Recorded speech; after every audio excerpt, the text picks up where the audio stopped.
Tiens, voilà la lumière. Ça voudrait dire que l'homme aurait réussi à créer Dieu?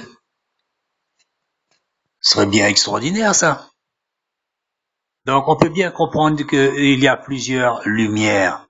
Il y a lumière et lumière. Donc, il ne faut pas aussi schématiser automatiquement en disant que la lumière, automatiquement, c'est Dieu. Parce que lumière, or, en hébreu, c'est un nom féminin, déjà. Bon, dans les versions de la Genèse, que la lumière soit et la lumière fut. Il y a plusieurs versions. Maintenant, si tu penses que c'est apparaissent, c'est pareil, ça veut dire que la lumière vient. Mais je le redis, la lumière n'est pas forcément Dieu. C'est une forme de lumière. Hein. Vous voyez bien les ampoules qu'on achète au magasin, c'est pas Dieu. Hein. Évidemment, il faut de l'électricité. Donc, faisons attention aussi faisons attention, comme disait Jésus dans Luc 11, 35. Prends garde que la lumière qui est en toi ne soit ténèbres. Que la lumière qui est en toi ne soit ténèbres. Faisons attention. Faisons attention. La lumière, quelle lumière? Vous savez, c'est comme la joie. Oui, il a la joie. Mais quelle est la joie? Quels sont les feux qui brûlent en eux? Il y en a qui rigolent tout le temps, mais leur feu, c'est quoi? C'est la moquerie. C'est c'est un rire parfois même démoniaque et charnel. Donc méfions-nous de la lumière. La lumière. Quelle lumière? Quelle lumière? On le voit très bien. On voit la lumière, on voit pas Dieu. Prenons garde de ne pas schématiser tout de suite. Voilà, la lumière, tac, c'est Dieu. Il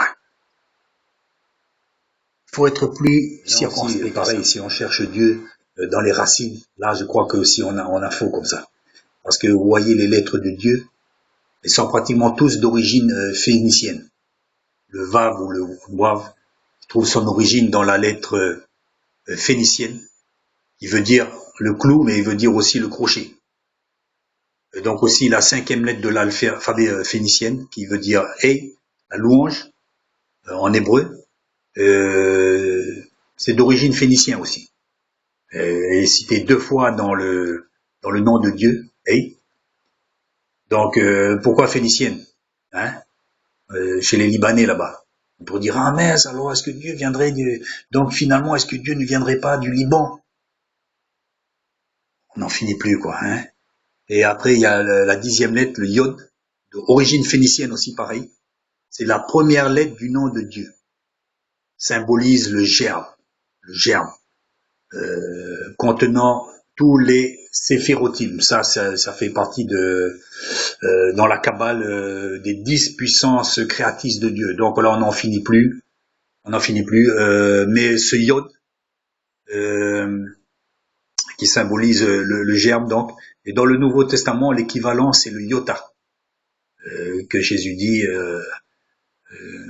qu'il ne passera pas un iota, il ne passera pas un iota, que ces choses arrivent. Donc voilà encore. Donc il ne faut pas chercher le nom de Dieu dans les racines pour voir tiens ça veut dire louange, ça veut dire ça, et puis automatiquement de fil en aiguille on peut te ramener n'importe quoi. Hein. Et puis on peut essayer de faire avaler n'importe quelle théorie. Aussi non plus savoir exactement la prononciation du nom de Dieu parce que il n'a plus été prononcé depuis Shimon HaTzadik, qui était le 8e grand prêtre du 2e temple de Jérusalem, la construction du 2e temple de Jérusalem, qui se situe à peu près dans le 3e siècle avant Jésus-Christ. Il fut d'ailleurs ce HaTzadik grand prêtre pendant 40 ans. Hein, et ce fut le dernier des sages de cette assemblée qu'on a de 120 sages. Donc. Et donc depuis, ça correspond à peu près à l'arrivée des Grecs, la domination grecque en Israël. Et donc certainement en voyant ces entre guillemets païens arriver, ils n'ont pas voulu prononcer le nom sacré de Dieu. Donc c'est pas nous aujourd'hui qui allons dire là en 2015, voilà le nom de Dieu c'est ça, c'est les racines et ça se prononcer comme ça. C'est vraiment une pure de temps, d'autant plus que on ne peut pas chercher Dieu avec la science et la connaissance. Euh, Trop d'études fatigue la tête. Vaut mieux prendre le chemin inverse, plutôt en étant humble et en devenant comme un enfant. Peut-être espérera-t-on à ce moment-là trouver un iota du début de la connaissance de ce qu'est le nom de Dieu. C'est carrément chose impossible. Et nous, on arrive en 2015, on dit voilà, tous les anciens, ils n'ont pas trop compris. Moi, j'arrive, je fais une Bible et vous allez voir, vous allez être éclairés. Bon, ce grand prêtre-là, Shimon Hatzadik, qui fut 40 ans grand prêtre à Jérusalem, il avait l'habitude de dire le monde est construit sur 3 fondements. C'est lui qui disait la Torah, le service divin, c'est l'avoda Hashem, et la bienfaisance, donc les œuvres, Bilut Asadim, des choses comme ça. Donc l'œuvre de la grande assemblée a été celle des sages, les sophrim. Ce sont des scribes. Hein. Je rappelle, c'est 120 sages dont faisait partie Shimon Hatzadik, sont des scribes. Et donc c'est l'anonymat, donc c'est anonyme, l'anonymat de ces sages montre qu'ils ont travaillé collectivement.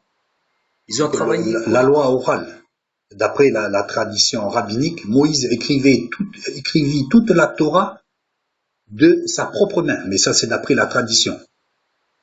Et remis un exemplaire de la Torah, la Sefer Torah, à chacune des 12 tribus. La loi orale fut enseignée verbalement aux sages jusqu'à Ezra Asopher. C'était de maître en disciple, ça a été enseigné pendant des générations.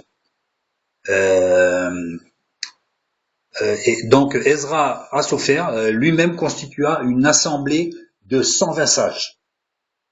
Et cette assemblée perdura jusqu'à ce fameux Shimon Hatzadik. Et donc, quand les Grecs arriva donc du temps du règne du grand prêtre Hatzadik, cette assemblée de 120 sages se termina pour laisser place au Sanhédrin. C'est à cette époque aussi que le nom de Dieu ne fut plus prononcé, du fait certainement de l'arrivée des Grecs. Et donc le Sanhédrin, une assemblée composée de 71 membres, pourquoi 71 je ne sais pas, prit place. C'est l'époque des Zougotes, c'est-à-dire les pères. Ça correspond à la domination grecque sur Israël. Et le Sanhédrin, dirigé par 2 personnes, le président du Sanhédrin et le président du tribunal. Ceci a perduré jusqu'à, disons, l'arrivée des Romains qui détruisit le 2e temple de Jérusalem. Et donc l'exil des Juifs de par le monde. Pour ce qui est du nom de Dieu, YHWH, ça correspond à une flexion verbale atypique de la racine trilitère. Donc, alors voilà, si on va aller dans la racine, on va chercher trilitère pour trouver Dieu, c'est pas possible. C'est pas dans les dictionnaires qu'on va trouver Dieu.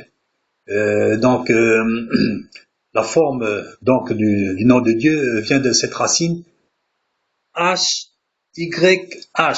Hein. Et donc, qu'est-ce que ça veut dire HYH? Hein. Ça veut dire HYH veut dire être, devenir, arriver. Donc, ne me dis pas que il n'y a pas de mot de mot être dans la culture, dans la langue juive. D'ailleurs, Dieu lui dit je suis. On lui dit mais Seigneur, tu m'envoies, qu'est-ce que je vais dire? On va me demander qui c'est qui m'envoie. Dis-lui je suis. Voilà la carte d'identité, je suis. Alors Maintenant, c'est Dieu. Il va pas dire, voilà, je suis. Hein? Mais même les Juifs, ils appellent Hachem. Hachem, ils appellent Hachem. Ça veut dire quoi? Ça veut dire le nom. Comme ils ont peur de prononcer le nom de Yahweh, ils disent le nom. T'as vu, j'ai été prié le nom aujourd'hui. Le nom, Hachem. Donc, il n'y a aucune importance. Les Juifs même ont remplacé aussi le nom de Dieu par Adonai, qui est traduit justement par nos anciens, par le Seigneur, mon Seigneur. Donc voilà, vous pouvez l'appeler le Très-Haut, vous pouvez appeler le Tout-Puissant. Si vous voulez appeler Jéhovah, appelez Jéhovah. Yahweh, Javé. On s'adresse à la même personne. Donc c'est pas la peine de faire du puritanisme pour essayer de chercher la vraie racine. Parce que si vous avez un mauvais cœur et que vous trouvez le vrai nom de Dieu, c'est pas pour autant que vous allez être exaucé. Hein. C'est pas ça. Hein. Parce que ça veut dire les machines à sous. Hein. Dieu c'est pas un flipper. On met 100 balles et puis ça marche. Vous comprenez? Ça marche pas comme ça avec Dieu. Alors si vous arrivez à trouver le vrai nom de Dieu, ce que je doute, vous inquiétez pas, vous n'allez pas avoir une place plus haute dans le paradis. Bon entendeur. Salut. Pour la petite histoire, j'ai le Tanakh.